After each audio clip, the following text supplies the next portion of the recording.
सतगुरुदेव सां निमाणी वेनती आहे त पंहिंजे आसीस जो हथ मुंहिंजे मथे ते रखनि ऐं मां सरस्वती सां प्रार्थना आहे कि मुंहिंजे कंठ में विराजमान थियनि, छाकाणि त प्रकृति माता मूंखां जेको कुझु बि तव्हां ताईं पहुचाइणु चाहे थी उहो मां सही तरीक़े सां तव्हां वटि पहुचाए सघां। ओम नमो भगवते वासुदेवाय। दुर्वासा ऋषिअ जो राजा अम्बरीश जी शरण वञणु। जॾहिं दुर्वासा ऋषि श्री नारायण वटां निराश थी मोटियो तॾहिं परेशान थी राजा अम्बरीश वटि आयो ऐं हथ जोड़े बीह रहियो। राजा खे ऋषिअ जे हाल ते दया आई। सुदर्शन चक्र खे चयईं त दुर्वासा ऋषि ब्राह्मण आहे, तंहिं करे उन जी रक्षा कर। राजा जा इहे वचन ॿुधी सुदर्शन चक्र ढरो थियो। तॾहिं राजा दुर्वासा ऋषि खे हथ जोड़े चयो त महाराज, सभु पदार्थ तयार आहिनि, कृपा करे भोजन हली करियो। दुर्वासा ऋषि 36 प्रकारनि जा भोजन खाई करे तृप्त थियो। पोइ राजा खे चयईं, हाणे तव्हां बि भोजन कयो। दुर्वासा सुदर्शन चक्र जे डप खां आकाश ऐं पाताल में 1 साल तक भॻो हो ऐं राजा अम्बरीश 1 साल ताईं भोजन कोन खाधो हो, तॾहिं बि उहो भोजन ख़राब न थियो हो। जॾहिं ब्राह्मणनि खे भोजन कराए राजा प्रसाद वरितो तॾहिं दुर्वासा ऋषिअ चयो त हे राजा, मां अॼु ताईं हरि भक्तनि जी महिमा न ॼाणे सघियुसि। परमेश्वर जा भक्त सभ खां वधीक भाग वारा आहिनि। हे राजा, तूं धन्य आहीं जो सुदर्शन चक्र जी उस्तति करे तूं मुंहिंजा प्राण बचाया आहिनि। जॾहिं दुर्वासा ऋषि राजा खां मोकिलाए हलियो तॾहिं ॿिया सभु ऋषि बि जेके उते वेठा हुआ राजा जी उस्तति करे ऐं उन्हनि खां मोकिलायो। तॾहिं राजा चयो त मूं में कहिड़ी समर्थी आहे, इहा सभु परमेश्वर जे सुदर्शन चक्र जो प्रताप आहे। एतिरी कथा ॿुधाए श्री शुकदेव चयो त राजा परीक्षित, कुझु ॾींहंनि खां पोइ राजा अम्बरीश राजगद्दी छॾे नंढे पुट खे ॾेई पाण में वन में वञी तपस्या कई ऐं भॻवान जी भक्ति करे मुक्ति पातई।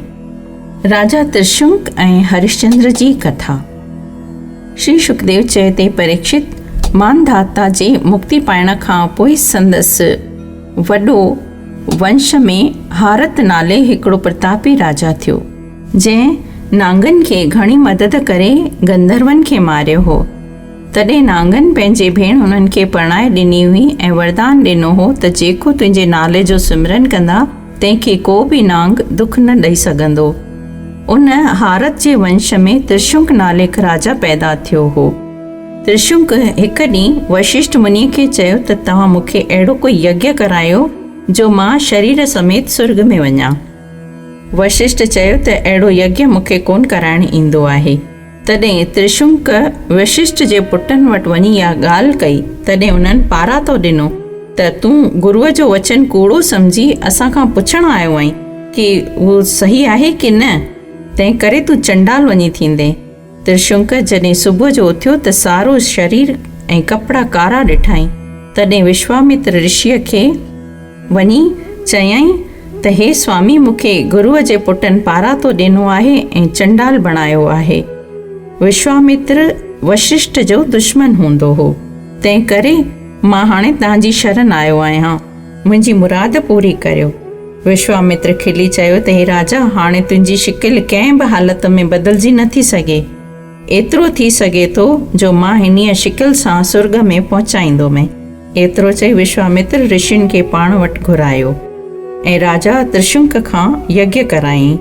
जॾहिं उन यज्ञ में कंहिं बि देवता आहुति न ॾिनी तॾहिं विश्वामित्र पंहिंजे करमंडल जो पाणीअ सां त्रिशुंक खे सनानु कराए चयो त तूं मुंहिंजी तपस्या जे बल सां स्वर्ग में हलियो वञ। उहो हिकदमि स्वर्ग ॾांहुं हलियो वियो ऐं इंद्रासन ते वञी वेठो।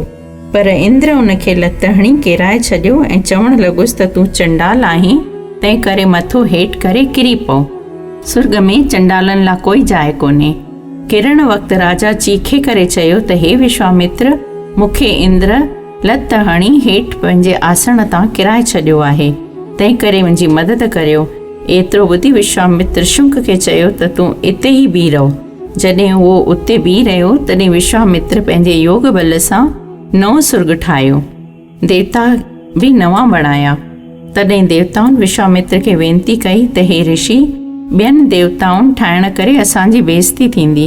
तॾहिं विश्वामित्र चयो त मां त्रिशुंक खे स्वर्ग ॾियण जो वचन ॾेई चुको आहियां, तंहिं करे नओं स्वर्ग उन जे लाइ क़ाइमु रहंदो, बाक़ी ॿिया देवता न ठाहींदुसि। देवताउनि इहा ॻाल्हि क़बूल कई ऐं अञा ताईं बि त्रिशुंक उन स्वर्ग में उबतो लटकियो पियो आहे। राजा सगर जी कथा।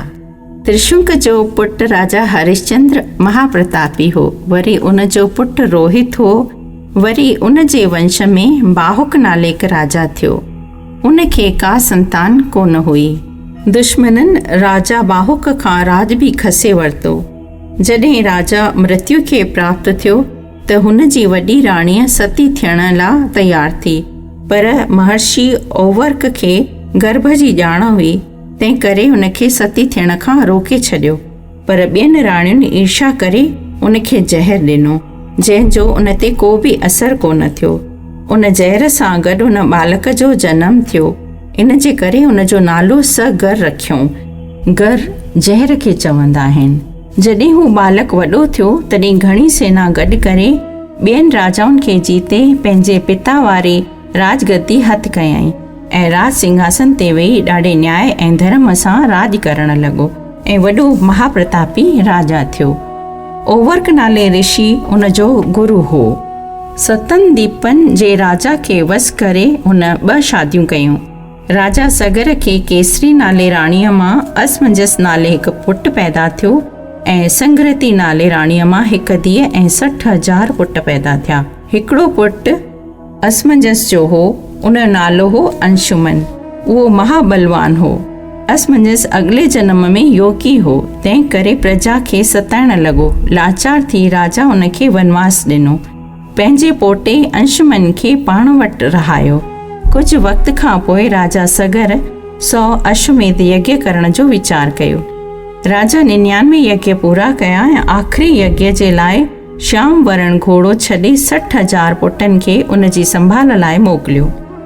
इंद्र पंहिंजे राजगद्दी खसजण जे वीचार सां छल करे उन घोड़े खे चुराए वञी कपिल देव मुनीअ जे आश्रम में ॿधी पाण इंद्रपुरीअ ॾांहुं हलियो वियो। 14 लोकनि में घोड़ो ॻोल्हण खां पोइ बि उन्हनि खे न मिलियो। तॾहिं उहे 60,000 पुट मोटी आया। पंहिंजे पिता खे अची चयऊं त जेकॾहिं आज्ञा ॾियो त ज़मीन खोटे घोड़ो ॻोल्हियूं। राजा जे आज्ञा सां उन्हनि एतिरी ज़मीन खोटी जो भारत खंड में ॿिया बि 7 नंढा वॾा समुंड पैदा थिया।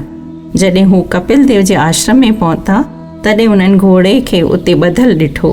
कपिल मुनि तपस्या में लीन हुआ।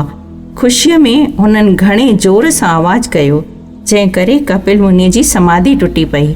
जीअं अखि खणी उन्हनि ॾे निहारियो त उते ई हू सभु 60,000 भस्म थी विया। केतिरनि ॾींहंनि ताईं पंहिंजनि पुटनि जो पतो न लॻण करे पंहिंजे पोटे खे आज्ञा कई त पंहिंजे चाचनि ऐं घोड़े जो पतो लॻाए अचु।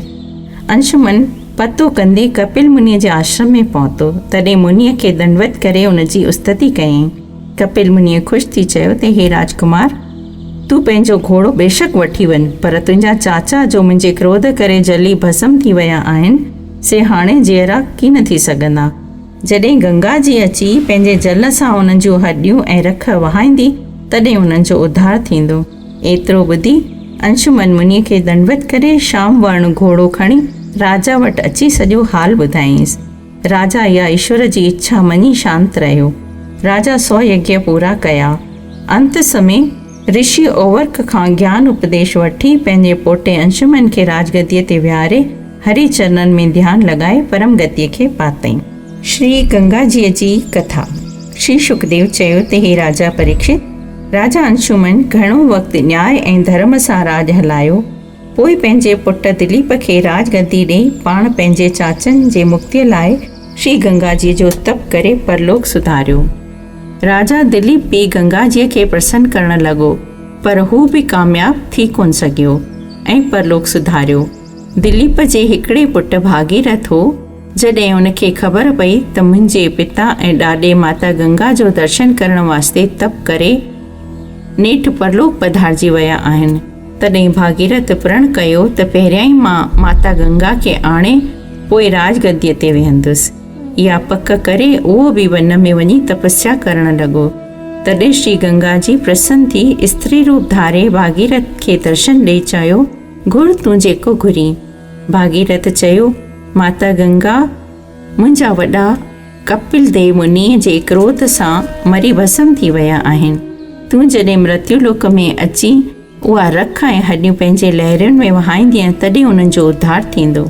तॾहिं गंगा चवणु लॻी त हे राजकुमार, तूं हिननि ॿिनि ॻाल्हियुनि जो उपाय ॾस त पोइ मां मृत्युलोक में अचण लाइ तयारु आहियां। पहिरियां ई त आकाश मां किरण वक़्तु पृथ्वी मुंहिंजो भार सही कोन सघंदी, तंहिं करे को अहिड़ो बलवान हुजे जो मुंहिंजे जल जो ज़ोर पंहिंजे शरीर ते सही सघे।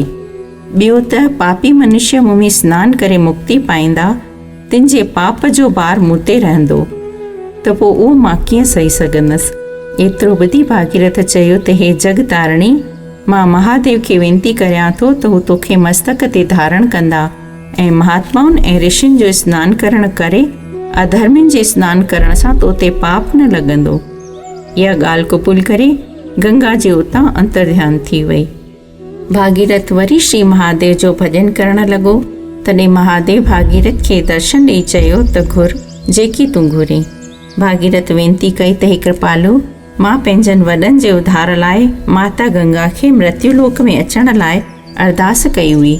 हे भोलेनाथ, तव्हां कृपा करे पहिरियां ई हुनखे पंहिंजे मस्तक ते धारण कयो त पोइ उन जो ज़ोर पृथ्वी सही सघंदी। श्री भोलेनाथ भागीरथ जी वेनती क़बूल कई। तंहिंखां पोइ भागीरथ ब्रह्मा खां गंगा घुरण वियो। ब्रह्मा आकाश मां गंगा जल वहायो, जंहिंखे भोलेनाथ मस्तक ते धारण करे चयो ते भागीरथ, तूं हिन रथ ते चढ़ी रस्तो ॾेखार त गंगा जी तुंहिंजे पोयां पोयां हलंदी। भागीरथ गंगा जे धारा सां गॾु उन स्थान ते वियो, जंहिं करे जिते उहा रख ऐं हॾियूं धारा में वही ऐं उन्हनि सभिनी उन जे वॾनि देव देही पाए मुक्ति पाती। भागीरथ घणा दान पुण्य कया ऐं पोइ राजगद्दीअ ते वेही धर्म ऐं नीतिअ सां राज हलायो। हाणे श्री रामचंद्र जी कथा। श्री सुखदेव चए ते राजा परीक्षित, खटवांग जे वंश में राजा दशरथ महाप्रतापी थियो, जंहिं अयोध्यापुरी में राज कयो। राजा दशरथ खे 2 राणियूं ऐं 4 पुट हुआ। कौशल्या मां श्री रामचंद्र वॾो पुटु भॻवान विष्णुअ जो अवतार हो। कैकई मां भरत जनम वरितो, ही रामचंद्र जो परम भक्त हो। सुमित्रा के 2 पुट हुआ, लक्ष्मण शेषनाग जो अवतार हो। चौथों भाउ जो नालो शत्रुघ्न हो। श्री रामचंद्र जी कथा रामायण में विस्तार सां ॾिनल आहे। श्री रामचंद्र ऐं लक्ष्मण गुरु विश्वामित्र जे यज्ञ जी मारीच ऐं ॿियनि दैतनि खे मारे रक्षा कई हुई। श्री रामचंद्र ऐं लक्ष्मण गुरु विश्वामित्र सां गॾु जनकपुरीअ में सीता जे स्वयंवर में विया। भगवान रामचंद्र महादेव जो धनुष तोड़े परशुराम जो हठ लाहे सीता सां शादी करे अयोध्या में आया। पंहिंजे पिता कैकईअ सां कयल वचन खे पूरे करण लाइ लक्ष्मण ऐं सीता सां गॾु 14 वरे वनवास भोगियो। पंचवटीअ में दुष्ट रावण जे भेण सुपनखा जो नक ऐं कन कपे वरितो। सुपनखा जे भाउरनि खर ऐं दूषण 14,000 राक्षसनि जी सेना वठी श्री रामचंद्र सां विढ़ण आयो, पर लड़ाईअ में हाराए भॼी वियो। शूर्पणखा ऐं खर दूषण जो हाल ॿुधी संदसि भाउ रावण जोगीअ जो रूप धारे सीता खे कुटिया मां खणी वियो। रस्ते में जटायु पखीअ सां लड़ाई करे उन जा पर कटे छॾिया ऐं पोइ सीता खे अशोक वाटिका में रखियो। रावण लंका जो महाप्रतापी राजा हो। हू जनम जो ब्राह्मण हो, पर कर्म जो दैत हो। उन महादेव जी घोर तपस्या कई हुई। उन माता सीता सां शादी करण जा घणा ई हीला हलाया। रामचंद्र ऐं लक्ष्मण सीता जी ॻोल्हा कंदा जख्मी जटायु वटि आया। जटायु पखीअ मां रावण जो पतो लॻायो, उन खे मुक्ति ॾिनी। वानर राज सुग्रीव जो हाल ॿुधी उन सां मित्रता कई। सुग्रीव जे वॾे भाउ बालीअ खे मारे किष्किंधा जो राज सुग्रीव खे ॾिनो। सुग्रीव जो सेनापति वायुपुत्र श्री हनुमान पंहिंजी सेना अंगद ऐं जामवंत खे साण करे माता सीता जे ॻोल्हा में निकितो। हनुमान लंका में वञी केतिरनि दैतनि खे मारे लंका खे जलाए पोता मोटी आयो। अची रामचंद्र खे माता सीता जो समाचार ॿुधायो। भॻवान रामचंद्र सुग्रीव हनुमान अंगद जामवंत ऐं पंहिंजे भाउ लक्ष्मण खे गॾु वठी लंका ते चढ़ाई कई। नल ऐं नील ॿिन्ही भाउरनि जे मदद सां समुंड जे मथां पत्थरनि जी पुल बणाए लंका जे ॿाहिरि पहुता। रावण खे सम्झाइण वास्ते अंगद खे मोकिलियनि, पर रावण खे सम्झ कान आई। रावण जी पत्नी मंदोदरी बि रावण खे घणो सम्झायो त माता सीता खे आदर सां वापसि करे श्री रामचंद्र जेको पाण विष्णु जो अवतार आहे उन जे शरण वञ त कुल जो भलो थींदो। राजा रावण मन में वीचार कयो त श्री रामचंद्र जेकॾहिं साक्षात विष्णु भॻवान जो अवतार आहे उन जे हथां मरण करे मुक्ति मिलंदी। रावण ऐं संदसि भाउ मेघनाथ श्री नारायण जा जय ऐं विजय द्वारपाल हुआ, तंहिं करे रावण श्री रामचंद्र सां घोर युद्ध कई, पर उन जो भाउ विभीषण श्री रामचंद्र जी शरण पियो। लड़ाई में रावण जो समूरो कुटुंब नाश थी वियो। आख़िर में अग्नि बाण सां रावण खे मारे मुक्ति ॾिनी ऐं विभीषण खे लंका जो राज ॾिनो। जॾहिं विभीषण राज सिंहासन ते वेठो तॾहिं विभीषण माता सीता खे भॻवान जे आज्ञा सां आदर सां वठी आयो। आज्ञा मूजिबि माता सीता पहिरें पैदल श्री रघुनाथ ॾांहुं अचण लॻी। तॾहिं सभिनी ऋषियुनि ऐं वानरनि जगत माता जो दर्शन करे पंहिंजा नेत्र सफला कया। तंहिंखां पोइ विभीषण हनुमान ऐं ॿिया सेनापति श्री रामचंद्र जा सीता खे पुष्पक विमान ते चाढ़े लंका मां रवाना थिया। 3 ॾींहं ते प्रयाग में पहुता।